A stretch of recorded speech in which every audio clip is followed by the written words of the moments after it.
हाँ भाई, नमस्कार है साਰਿਆਂ राम राम भाई साहब ने।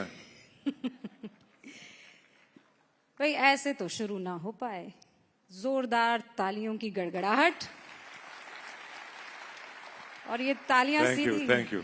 हरियाणा से आनी चाहिए एकदम। तो आप जानते हैं हरियाणा का छोरा हमारे सामने है। साल भर पहले सबके दिमाग की घंटियां बजा दी। लोग ये आपस में चर्चा करने लगे कि भैया ये छोरा है किस साइड, चाहता क्या है। आज हमारे साथ है, राइजिंग भारत समिट में हिस्सा बन रहे हैं। बहुत बहुत स्वागत है आपका। बहुत बहुत धन्यवाद रूपिका जी। हम भी आपके फायरी शोज और क्वेश्चनिंग को देख के काफी एंटरटेन रहते हैं।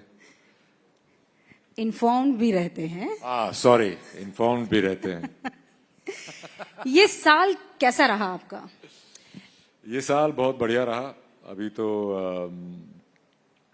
बस अप्रैल ही आया, लगता है बहुत लंबा हो गया ऑलरेडी।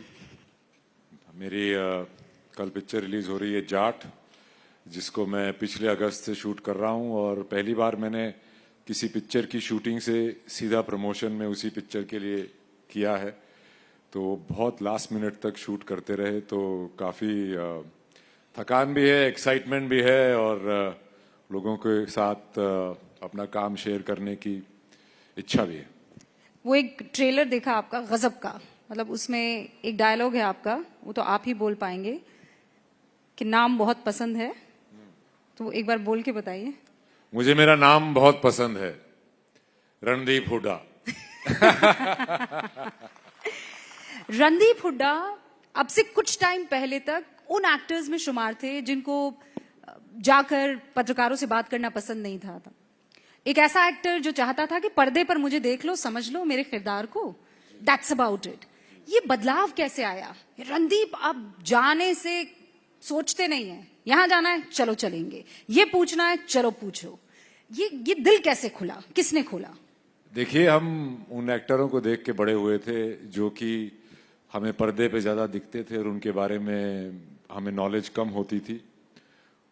वो मद्देनज़र रखते हुए मुझे भी हमेशा लगता था कि लोग मेरे कैरेक्टर्स में ज़्यादा बिलीव करेंगे और मेरे ऑन स्क्रीन परफॉर्मेंसेस पे ज़्यादा बिलीव करेंगे जब उन्हें मेरी पर्सनल लाइफ के बारे में कम पता होगा। पर ज़माना बदलता जा रहा है, लोगों तक पहुंचने के रास्ते बदलते जा रहे हैं, और सोशल मीडिया और ये सब आने के बाद एक अलग तरह का वो हो गया है कि अपने मुंह को, होठों को मछली जैसा बना के खुद अपनी पिक्चर खींच के सेल्फी लेके सोशल मीडिया पे डालने का ज़माना आ गया है। तो अभी कहाँ किससे छुपते घूमेंगे। खाने से लेकर हगने तक के सारे वीडियो बना बना के सोशल मीडिया पे शेयर करते रहो, तो शायद उससे एक नई दर्शकों की भीड़ जमा होगी, जिसको आजकल लोग कंज्यूमर कहते हैं। तो हमने तो दर्शकों के लिए काम करना शुरू किया था, पर शायद ये भी एक नया तरीका इजाद हुआ है। तो ये दर्द है, ये मजबूरी है कि मजबूती है रणदीप हुड्डा की? नहीं, ऐसा है, गंगा जाओ गंगा राम, जमुना जाओ जमुना राम। जहाँ पे आपका जैसे बनने लगे, जैसे जैसे वक्त बदलता जाए आपको भी बदलते रहना चाहिए। पर मैं वापस उसमें जाना पसंद करूंगा। सोशल मीडिया एक बहुत एडिक्टिव चीज़ है। मैं भी उस पर, जब मैं सावरकर डायरेक्ट कर रहा था तो मैंने नोकिया का फ़ोन ले लिया था कि उस पर ना व्हाट्सएप हो ना कुछ, सिर्फ बात से बात हो, और ज़िंदगी बहुत ही सरल हो गई थी। बहुत सारे लोग ज़िंदगी से कट गए थे और बहुत सारे लोगों की अहमियत पता चली थी। और उसके बाद वापस से मैंने अपना स्मार्टफोन ले लिया, तो जो एक 2 साल की कंटेंट कंज्यूमिंग की जो भड़ास थी वो इतनी निकली कि बहुत समय सोशल मीडिया पे गुजारने लगे। तो मैंने फिर वो फ़ोन से वो ऐप्स हटा दी और मैं अब बहुत ही सुखी और अपने आप को शांतिपूर्व पाता हूँ। तो अभी आपके फोन में एप्स नहीं है, ये सोशल मीडिया एप्स नहीं है? जी नहीं है, और ना ही चाहिए भाई। कौन क्या कर रहा है, मुझे अपने काम से, अपनी जिंदगी से फुर्सत नहीं है भैया, किसकी क्या देखेंगे। और सोशल मीडिया पे तो आजकल क्या होता है कि बस अब असली सुख, असली दर्द, से दूर हटके बस यही दिखाया जाता है कि कितने मजे ले रहा हूं मैं अपनी लाइफ में, सबको यही दिखाता है आदमी। कोई असली सुख, कोई असली दर्द वहां नहीं है, कोई असली कनेक्शन नहीं है। बस ये दिखाते रहो कि मैं कितने मजे ले रहा हूं और उसके फ्रेम के बाहर चाहे आदमी कितना ही दुखी हो। अच्छा, अब चूंकि ये सवाल पूछा गया है और जवाब आया है, आप में से कितने इतने ऐसे लोग हैं जिनके फोन में सोशल मीडिया एप्स नहीं है? क्या बात कर रहे हैं? देखा, हम माइनॉरिटी में आ गए हैं। ओहो। और कितने ऐसे लोग हैं, आज देखने में अच्छा लगेगा ना, कितने ऐसे लोग हैं जिनके मोबाइल में एप्स हैं सोशल मीडिया? बाकी सारे ही हैं। बहुत फ्री टाइम है आप लोगों के पास दूसरों की देखते रहने का। ऐसा मत बोलिए, भारी पड़ जाएगा। कल आपकी फिल्म रिलीज हो रही है, वो फ्री टाइम नहीं होगा तो जाएंगे नहीं देखने फिर? अरे जाएंगे जाएंगे, कैसे नहीं जाएंगे। अच्छा, एक बात बताइए, आपने कहा गंगा चले गंगा राम, यमुना चले यमुना राम। अब ये जो आपने वाक्य बोला है, ये मुझे उस बिंदु पर लेकर जाता है कि इस वक्त यही देश में चल रहा है, आइडियोलॉजिकल वॉर। भाई, एक है लेफ्ट, एक है राइट, वो सेंटर पता नहीं कहां खो गया, आज तक मिल नहीं रहा है। रणदीप कहां है? देखिए, मुझे पता था घूम के गुगली इधर ही आने वाली है, जैसे तो मैं कोई प्रवक्ता हूं। देखिए, सबसे बड़ी बात तो लोगों को पता नहीं है, क्यों समझ में नहीं आती, कि the left and the right wing belong to the same bird. वो एक ही उसका हिस्सा है और विचारधाराएं अलग अलग होनी चाहिए ताकि उनके एक संवाद हो, उनकी एक डिबेट हो और उसमें लोगों को समझ में आए कि कौन किस पक्ष में है, और दोनों पक्ष में भी हो सकता है और निष्पक्ष भी हो सकता है। नहीं, पर वीर सावरकर की जब आप बात करते हैं तो एक आइडियोलॉजिकल वॉर ये है जो कहते हैं वो माफी वीर हैं।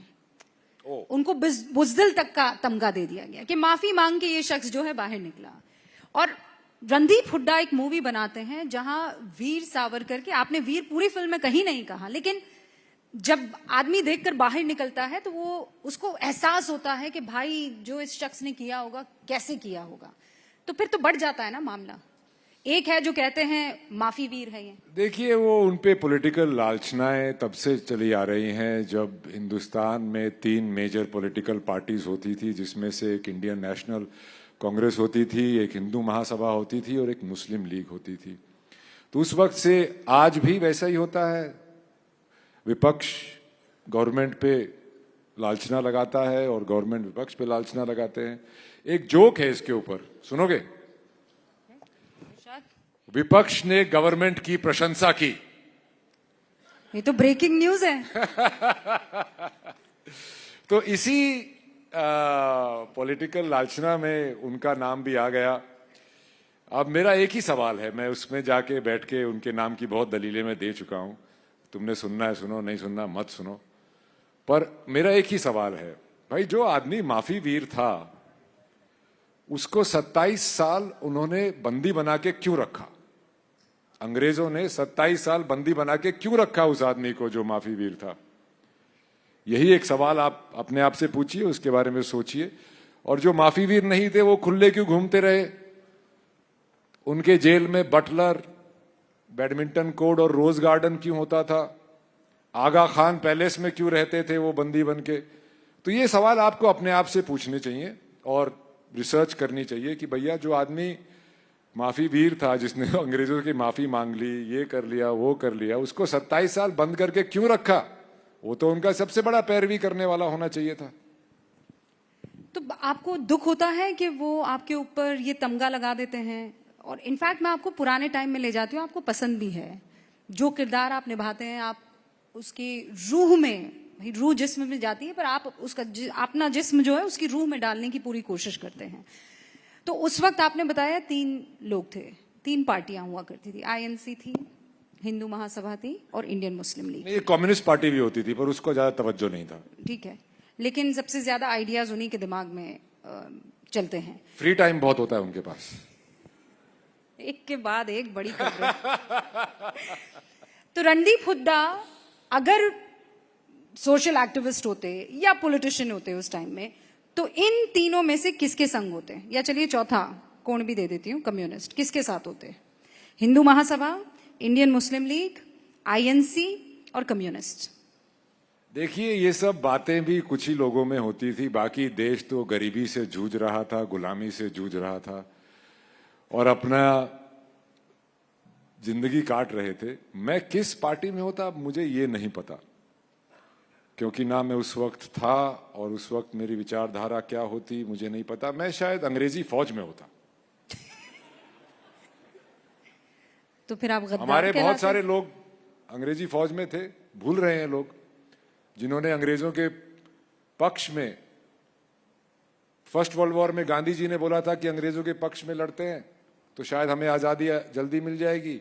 सेकेंड वर्ल्ड वॉर में सावरकर जी ने बोला था कि अंग्रेजों का साथ दे, अंग्रेजों की फौज ज्वाइन करो, क्योंकि अगर आप फौज ज्वाइन करोगे तो आपको ट्रेनिंग मिलेगी, आप अफसर बनोगे, आप इंजीनियर बनोगे और ये सब देश जब आजाद होगा तो हमारे काम आएगा।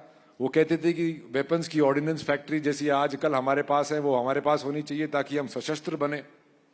सशस्त्र बन के ही आप पीस एक्सपेक्ट कर सकते हैं, कमजोरी में या अहिंसा से आप पीस एक्सपेक्ट नहीं कर सकते हैं। अगर आप बॉर्डर पे जाएंगे चाइना या पाकिस्तान के, बोलोगे अहिंसा परमो धर्मा, वो आपकी नहीं सुनेगा भाई। मतलब मैंने आपको 4 ऑप्शन दिए, हमेशा आपको ये करना होता है ना? क्या? जीवन आपको ऑप्शन देती है और आप कहती भक मैं लेता ही नहीं हूं और दूसरी दिशा में चले जाते हैं। बेस्ट है ना, एटलीस्ट यूनिक तो है। मतलब एक बयान दिया था इन्होंने जिसमें ये कहते हैं कि फिल्म इंडस्ट्री में पूरी तरह से भेड़चाल चल रही है। अगर एक चीज हिट हो जाती है तो फिर सभी उसी तरह की फिल्में बनाने लगते हैं। अब सबको स्त्री के बाद हॉरर कॉमेडी ही बनानी है। बतौर एक्टर मुझे ये पैमाना बिल्कुल भी सही नहीं लगता है, बिल्कुल उस पर सटीक बैठता है। ऑप्शन है आपके पास, नहीं हमको तो जाना है दूसरे डायरेक्शन में। देखो भाई, हमारी जाटों की थोड़ी आदत ही ऐसी होती है, कान सीधा पकड़ना ही नहीं, और पकड़ना भी है तो दूसरे का पकड़ना है। अच्छा, आप कहते हैं कि बॉलीवुड अपनी संस्कृति से जुड़े टॉपिक्स पर फिल्में नहीं बनाती है, साउथ उससे थोड़ा ज्यादा अटैच्ड और जुड़ा हुआ है। वो ज्यादा गांव खेड़े से जुड़े हुए लोग हैं। हमारा थोड़ा जो हिंदी फिल्म इंडस्ट्री है वो काफी बार एलिटिस्ट हो जाती है। और जैसे मेरे जो डायरेक्टर है गोपीचंद मिलेनिली, जो कि जाट के डायरेक्टर हैं, अब जैसे एक जाट ने जाके एक महाराष्ट्रन सावरकर पे पिक्चर बनाई, ऐसे ही वो तेलुगु का गोपीचंद मिलेनिली जाटों पे पिक्चर बना रहा है। तो वो उसके जो व्हाट्सएप स्टेटस है उस पे उसने लिखा है, I did not go to film school, I went to movies. तो जो हमारी एक दर्शकों की पिक्चर देखने की एक परंपरा चली आई है, एक हिस्ट्री है, एक बैकग्राउंड है, तो उन लोगों को उससे जुड़ी हुई ही पिक्चरें बनानी है और वो बहुत ही रूटेड पिक्चरें बनाते हैं। आज भी एक बड़ा विलन होता है, एक हीरो होता है, अत्याचार होता है गांव में, ये सब होता है और उसके ऊपर वो पिक्चरें बनाते हैं। हालांकि वो थोड़ी हाइटन्ड करके बनाते हैं, जो कि मेरे ख्याल से सिनेमा की आज डिमांड भी है, क्योंकि जो म्यूटेड चीजें हैं वो ओटीटी पे भी देख सकते हैं। तो जब आप सिनेमा में जाते हैं तो आपको थोड़ा सा लार्जर देन लाइफ दिखना चाहिए, थोड़ा ड्रामा। क्यों? तो वो ड्रामा हमें जाट में देखने वाला है, पर जाट में जाट नहीं है। सबसे बड़ी गुगली तो यही थी। मतलब क्यों? मेरे पास आए, बोले जाट पिक्चर करनी है। मैं तो खड़ा हो गया सीट से, मैं कहा यार बड़े दिनों बाद एक ऐसी बॉल आई है जिसपे तो मतलब बल्ला बिला घुमाए छक्का मार देंगे। उन्होंने मेरे को स्क्रिप्ट सुनाई, वो भी तेलुगु में, बहुत ही इंटरेस्टिंग थी। तेलुगु में भी यार ऐसे साउंड इफेक्ट के साथ पिक्चर सुनाई। तो फिर बोले तुम्हारा रोल राणा तुंगा का है। मैं कहा है, मतलब मैं जाट नहीं प्ले कर रहा हूं। तो उसमें थोड़ी सी, हालांकि स्क्रिप्ट अच्छी थी, सब अच्छा था, तो थोड़ा मुझे लगा यार कहीं गांव में जरा लोग ना बोले यार जाट नाम की पिक्चर में तू जाट नहीं। तो फिर मैंने पेरेंट्स से पूछा, बोले भाई तू तो कलाकार है, तू अगर सावरकर बन सकता है तो राणा कुतुंगा भी बन सकता है, चार्ल्स सोबराज बन सकता है, राजा रवि बन सकता है, तो इसमें क्या प्रॉब्लम है? मैं कहा नहीं जी कोई प्रॉब्लम नहीं है। फिर मैंने अपने स्कूल के व्हाट्सएप ग्रुप में भेजा, तो बोला अरे यार न्यूना चाल है, जाट कौन प्ले कर रहा है? मैं कहा सनी देओल। बोला चल भाई फिर ठीक है, तेरे ते बड्डा एक का जाट है, उड़े वो है सनी देओल।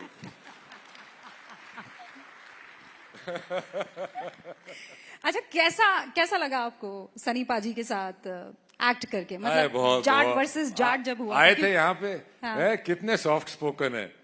वो 2.5 किलो का हाथ दिखता नहीं है ऐसे, वो सिर्फ स्क्रीन पे दिखता है। बहुत ही सरल सॉफ्ट स्पोकन इंसान है। और उन्होंने, वो कहते हैं कि गदर 1 ने मेरी दुकान बंद कर दी, गदर 2 ने फिर चला दी। उनके साथ क्या क्या हुआ होगा इन 20 सालों में मैं इमेजिन नहीं कर सकता। मेरा तो 20-25 साल का पूरा करियर ही है। उन्होंने कैसे एक डिग्निटी से, एक पेशेंस से वो टाइम काटा है, और वो अपने आप में एक इंस्पिरेशन है, क्योंकि कलाकारों के साथ ऐसा होता रहता है।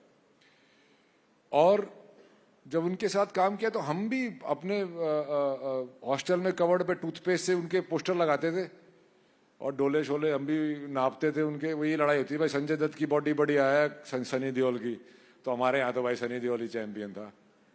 फिर उनके फादर धर्मपा जी, हमको तो उनमें अपने लोग दिखते थे। पर इतने सॉफ्ट स्पोकन में कहिए कैसे करेंगे, पर जैसे ही एक्शन होता है भाई में माता आ जाती है। भाई एकदम से पता नहीं क्या हम भी थोड़े डर जाते थे। मैं कहा यार क्या हो गया। तो is a very sweet man,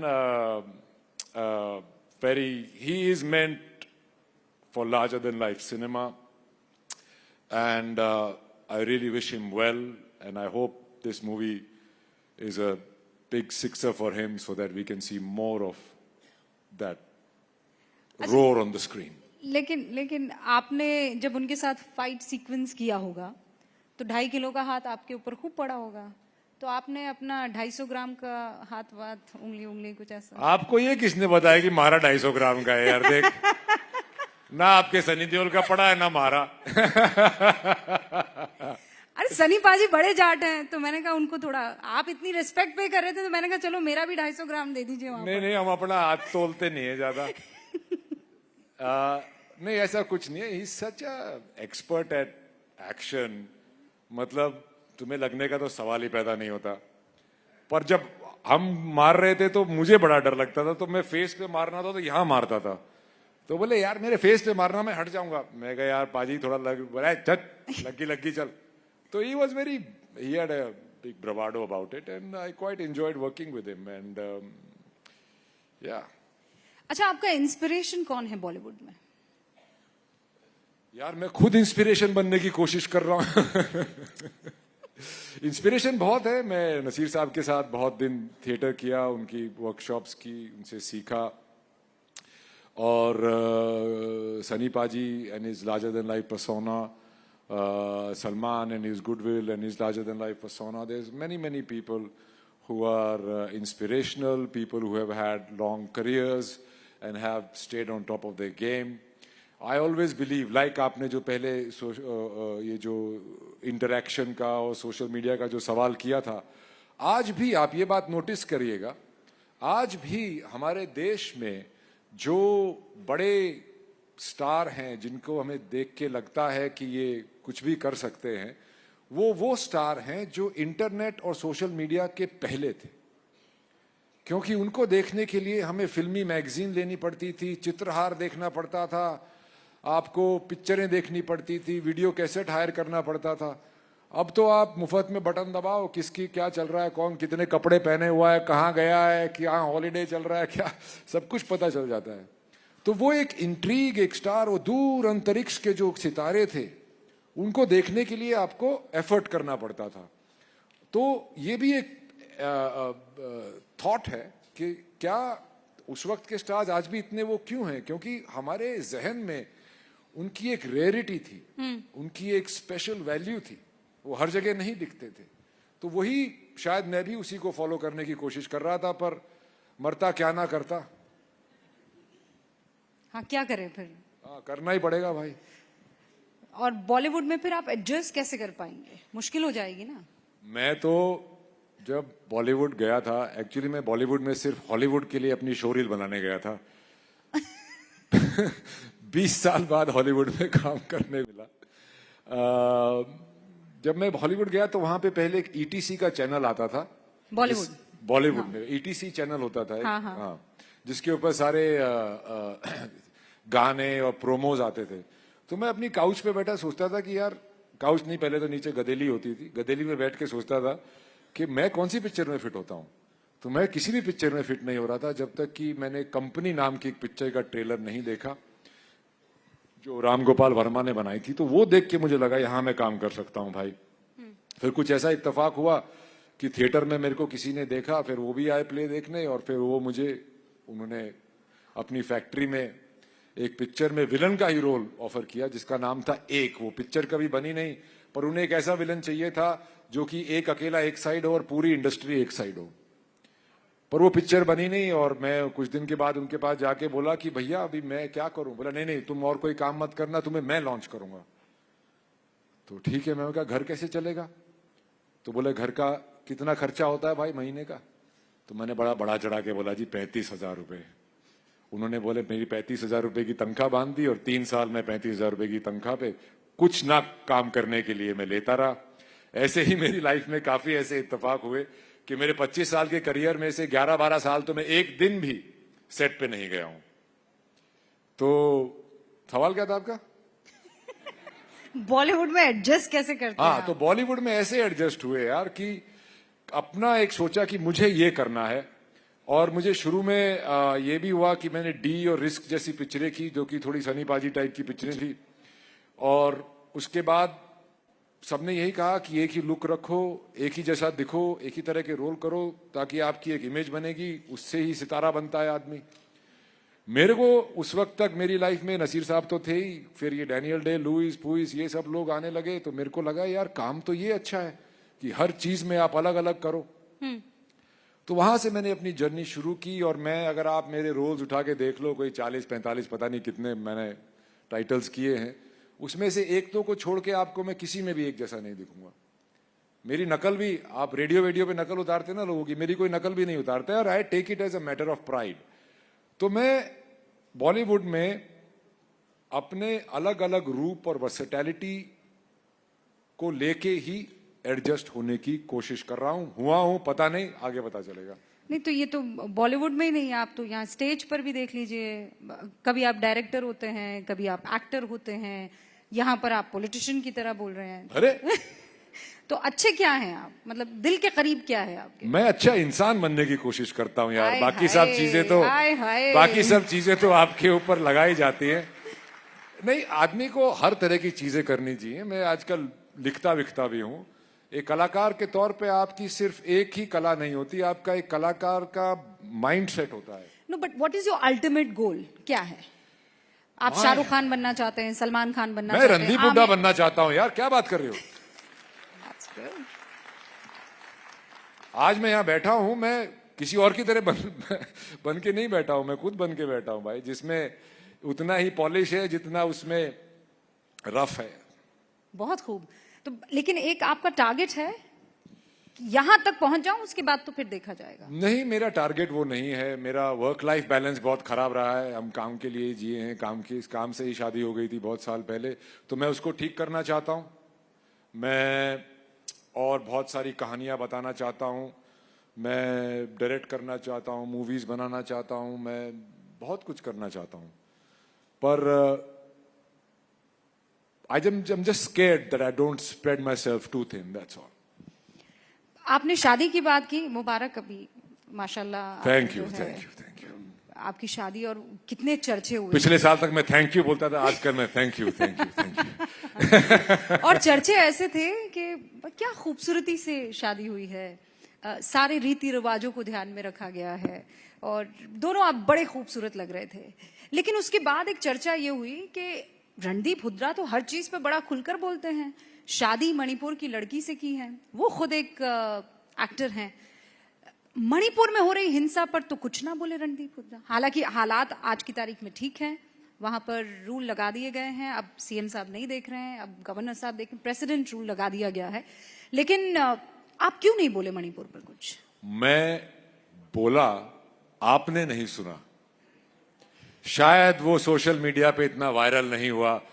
भाई इनको भी भेज दो। क्या बोलेगा क्या आदमी कि वहां पे पीस होनी चाहिए। मैं कोई पॉलिटिशियन नहीं हूं, मैं सिर्फ एक कलाकार हूं, और जितना मैं बोल सकता था मैं बोला। मैं और मेरी वाइफ चुपके से वहाँ रिलीफ कैंप्स में कोविड के दौरान ये जो ऑक्सीजन की मशीनें होती थी ये सब हम करते रहते हैं। उससे ज्यादा हम क्या करें आप बताइए। काम किसी और का है, उन्हें करना चाहिए। तो अब जो हालात हैं आपकी पत्नी क्या बताती है? अब किस अभी भी हालात इतने अच्छे नहीं हैं। मणिपुर देखिए बहुत सालों तो वहां पे बहुत ही एम्बार्गोज वगैरह लगे रहते थे। तेल, पानी, चाय, दूध, इस सब की तकलीफ बहुत रहती थी। सप्लाई चेन बहुत थी। तो वो सप्लाई चेन ठीक हुई, वहां पे खुशहाली आई, वहां पे एकदम से एक रंग और एक खुशी की लहर और एक डेवलपमेंट का काम शुरू ही हुआ था कि ये कॉन्फ्लिक्ट शुरू हो गया। तो वहां पे डेवलपमेंट कौन नहीं चाहता, वो हमको सोचना चाहिए। तो आपको इस सरकार पर भरोसा है? Can they do something? सरकार ही कर सकती है। भरोसे के अलावा आप क्या कर सकते हो? आप क्या कर सकते हो? लाइन अच्छी है। सरकार ही कर सकती है भाई। अब वक्त इजाजत के लिए कह रहा है, लेकिन मैं जाते जाते आपके साथ एक रैपिड फायर। ये वायरल वाला काम है अरे एक कि जल्दी से कुछ बेवकूफी वाली बात बोल दो, सब आपस में शेयर करके अच्छा सब बताइए। हंसेंगे, बिल्कुल कुछ नहीं। गाली देंगे। नहीं नहीं बिल्कुल नहीं। आप मुझे बताइए कुछ वीर सावरकर बोलेंगे, कुछ माफी वीर सावरकर बोलेंगे। क्या चल रहा है भाई? नहीं, लेकिन देखिए एक भी ऐसा जवाब है जो वायरल कंटेंट ना हो। अगर है तो तालियां बजा दीजिए आप सब, है ना? सारे के सारे जो बयान दिए वो वायरल कंटेंट और कह रहे रैपिड फायर जाएगा वायरल कंटेंट। गलत बात है। हाँ तो चलिए शुरू करते हैं। आजादी में बड़ा योगदान किसका? महात्मा गांधी, वीर सावरकर? दोनों का बहुत था, दोनों का बहुत बड़ा योगदान था। 50-50।